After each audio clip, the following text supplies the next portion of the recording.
Hey, did you hear about the video Dr. Polyak sent out to all Leiden students? No way, what was it about? Look here. It was a fall preview with information on reopening Matrix and plans for sports clubs and activities. I have to check that out.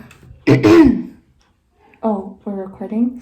Hello, Leiden. I'm Camilla. And I'm Angelica, and welcome back to Your Eagle Update. This week we have news about A Quiet Place to Study at Leiden, essential workers, and the upcoming election.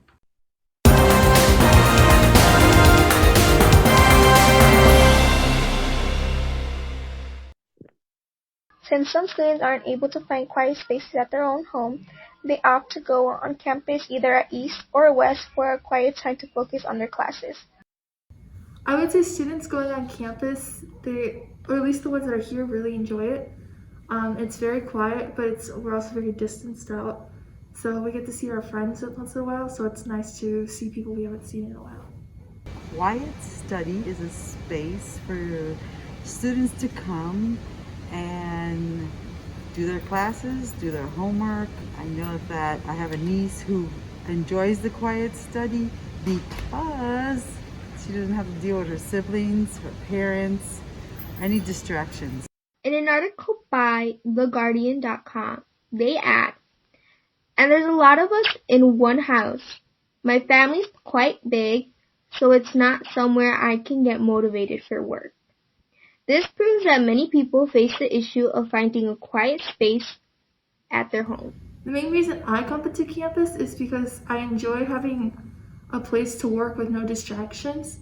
At home I have a younger brother and an annoying little dog that's cute and everything, but it's a lot of responsibilities at once, so it's just a nice place to get away.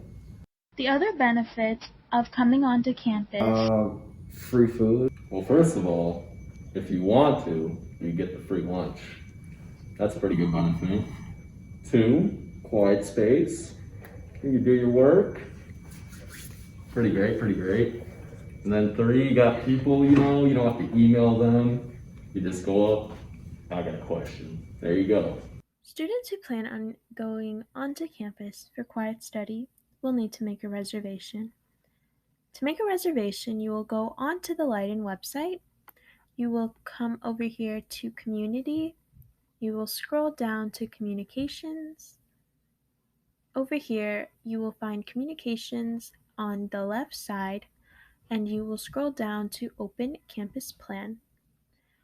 You will come to this page, and here is the Super SAS sign-in for both East Leiden and West Leiden. These are the different areas in the building where quiet study will be taking place. All you need to do is click one of the areas. You will come to the Super SAS page. You have different days throughout the week and the times that quiet study is available. All you need to do is click one of the days. You will click New Reservation. The name will pop up, and all you need to do is click Create Reservation. And you are all set for that day and that This set has been time Lysha for Munitin your and quiet Melissa study. Masanovic. Aaliyah Bravo, now signing off. Although many jobs have been lost during the pandemic, many others have become more important to society. Stores, restaurants, and other essential places have become more prominent in the daily lives of people. Many Leiden students take part in essential work while trying to also balance their schoolwork. Yes, not really, because sometimes I got work late at night and I gotta finish up my homework. Sometimes no, because I don't have work, it's easy. It's just all about time management. On how much schoolwork, but it's very motivating, and you just have to be you just have to be hardworking and motivated to actually go to work and do schoolwork at the same time. Definitely tough because it's tough balancing them out. You can't have one tumbling over towards the other one because it just makes your life harder. Honestly, I don't feel safe, and you're probably asking me, then why am I working? I have priorities, and that's sometimes paying for college, paying half of college, but it's tough because I am at high risk, but I have to do what I can during these times because it's just tough out here. Not only do Leiden students have to worry about their own safety, but also for the safety of customers coming into their workplace. I know a lot of retail stores do make you do essential cleaning. Like, for example, we do it hourly. So I feel like the most important part is making sure that like you clean and everything is like safe for customers, and in between checking out that the countertops clean for the customers. We disinfect before work, during work, after work. We tell everyone to keep their masks on. We social distance so people are not too close together.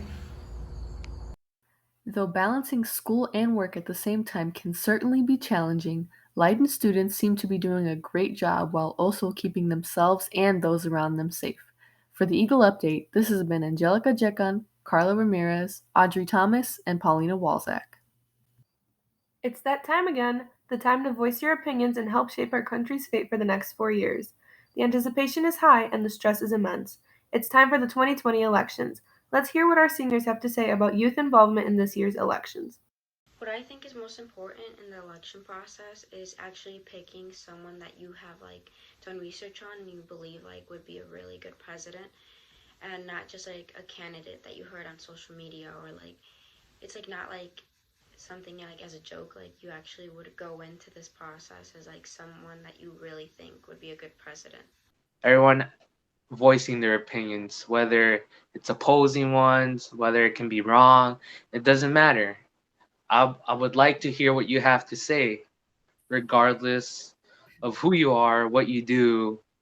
Aside from looking at the importance of politics and elections in our daily lives, students also reflected on how fair the election process is overall. My attitude on America's democracy would be like right in the middle, because like yeah, we can vote at 18 and like we are able to like speak out, but at the end when like we end up voting, the electoral college is like who ends up really choosing who. I would say it's almost fair. The one thing I would change would be like the electoral college. It's something that was used back then to compensate for like population matters, but now that obviously in this day and age where we have like everything's changing, I guess it'd be better to have our process modified. We've been hearing about elections since we were kids. It's always been a part of our general knowledge. Curious to know how they remember it, we asked students to reminisce on their first memory of elections. I think a story that stands out to me would be when I went with my dad. I think this is the first time I went with him, and he was going to go vote, and they asked me if I was going to vote one day, and I was confused. I didn't know if I like what they were talking about. I don't know. I just think that story was like such a standout moment, because like I didn't understand what voting was. I didn't understand what like they were doing. Even though I was like very little, our school held our own little election without even knowing like what we were doing. So they had our own little election, and I voted for Obama because I don't know why at the time. I just did. I think I based it off because his symbol was a donkey. We all have our views on leadership, and we've all dreamt of becoming president. Estefania and Moses reflected a little bit upon what they would do if they were given the presidential authority.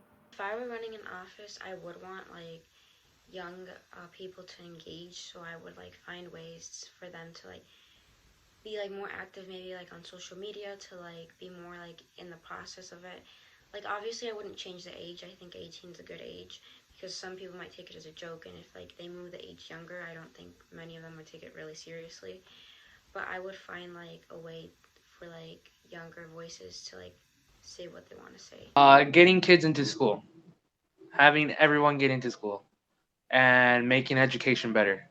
A lot of schools, a lot of public schools, I would say, there's a whole bunch of them that are underfunded, understaffed, or don't have the right, I guess, resources to educate students.